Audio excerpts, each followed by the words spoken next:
যুক্তরাষ্ট্রের ক্যালিফোর্নিয়ার দাবানল আরও তীব্র হওয়ার আশঙ্কা প্রকাশ করেছে সেখানকার আবহাওয়া অধিদপ্তর।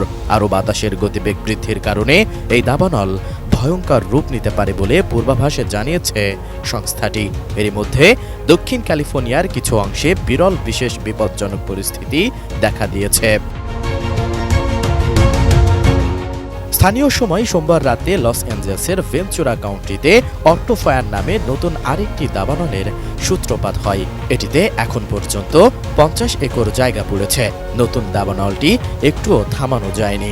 বাতাসের কারণে এটি অতি দ্রুত ছড়িয়ে পড়তে পারে বলে আশঙ্কা করা হচ্ছে। দেশটির জাতীয় আবহাওয়া সার্ভিস সতর্কবার্তায় জানায় 14 জানুয়ারি 100 কিলোমিটারেরও বেশি বেগে বাতাস বইতে পারে। এতে যেসব জায়গায় গত কয়েক মাস কোনো ধরনের বৃষ্টি হয়নি সেগুলো আগুনের সূত্রপাতের জন্য অত্যন্ত ঝুঁকিপূর্ণ হয়ে উঠতে পারে। গত সপ্তাহে শুরু হওয়া প্যালিসিডেস ও ইটন দাবানল এখন পর্যন্ত গ্রাস করেছে 38,000 একর জায়গা। লস অ্যাঞ্জেলেসে দাবানলে এখন পর্যন্ত 12,000 অবকাঠামো পুড়েছে, যার বেশিরভাগই সাধারণ মানুষের ঘরবাড়ি। এছাড়া প্রাণ হারিয়েছেন 24 জন। দাবানল তাণ্ডব চালিয়ে যাওয়ার পর বিভিন্ন জায়গায় উদ্ধার অভিযান শুরু হয়েছে। এদিকে বিষয়টি নিয়ে উল্লাস করা কতটা যুক্তিসঙ্গত এ নিয়ে কথা বলেছেন জনপ্রিয় ইসলামী আলোচক শাউক আহমদুল্লাহ। এ বিষয়ে প্রশ্ন করা হলে তিনি বলেন, আমরা জানি হলিউড নামে পরিচিত এই শহর বিশ্বব্যাপী বিনোদন ও সংস্কৃতির কেন্দ্র হলেও এটি অশ্লীলতা ও বিবাহ বহির্ভূত সম্পর্ক প্রচারের জন্যও কুখ্যাত।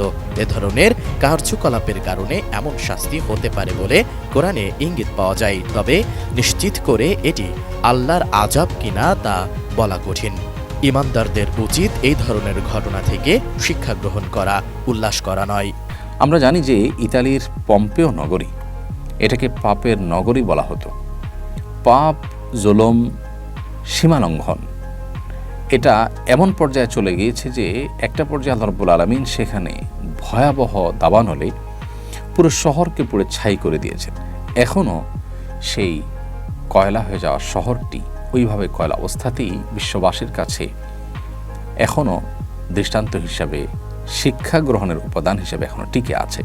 একজন ঈমানদার এখান থেকে শিক্ষা গ্রহণ করবে, উল্লাস নয়, বরং এখান থেকে শিক্ষা গ্রহণ করাটাই হতো আমাদের কর্তব্য, যে আমরা আল্লাহর অবাধ্যতার পথে যাওয়া, হারাম বা অন্যায়ের পথে যাওয়া থেকে আমরা বিরত থাকব। ইসলামের দৃষ্টিকোণ থেকে মানুষের দুঃখ কষ্টের সময় উল্লাস করা সমর্থনযোগ্য নয়, বরং প্রতিটি বিপর্যয় থেকে শিক্ষা গ্রহণ করে আল্লাহর পথে ফিরে আসা এবং তাকওয়ার চর্চা করা জরুরি। শায়খ আহমদুল্লাহ এই ঘটনার প্রসঙ্গে দুনিয়াবি এবং আখিরাতের পার্থক্য ব্যাখ্যা করে বলেন, যারা আখিরাতে বিশ্বাসী তাদের জন্য দুনিয়ার ক্ষতি চূড়ান্ত নয়, কিন্তু যারা বিশ্বাসী নন তাদের কাছে দুনিয়াটাই সব। তাই তাদের জন্য এ ধরনের ক্ষতি বড় ধাক্কা হয়ে দাঁড়ায়। আমরা চাই হলিউডে কেন, পৃথিবীর যে কোনো প্রান্তে থাকা মানুষজন তারা আল্লাহর বাধ্যগত হন, তারা সঠিক এবং সুন্দর পথে আসুন, তারাও আল্লাহর বাধ্যগত হয়ে আল্লাহর নিরাপত্তার চাদরে চলে আসুন, ভালো থাকুন, সেটি আমরা কামনা করি। আল্লাহ তাআলা আমাদেরকে শিক্ষা গ্রহণ করবার তৌফিক দান। অন্যদিকে মুসলমানদের উচিত আল্লাহর পথে অবিচল থেকে অন্যায় এবং গুনার কাজ থেকে দূরে থাকা। শাউক আহমদুল্লাহ আল্লাহর প্রতি আনুগত্য এবং ধর্মীয় মূল্যবোধ বজায় রাখার গুরুত্ব তুলে ধরেন এবং সবার জন্য আল্লাহর রহমত কামনা করেন।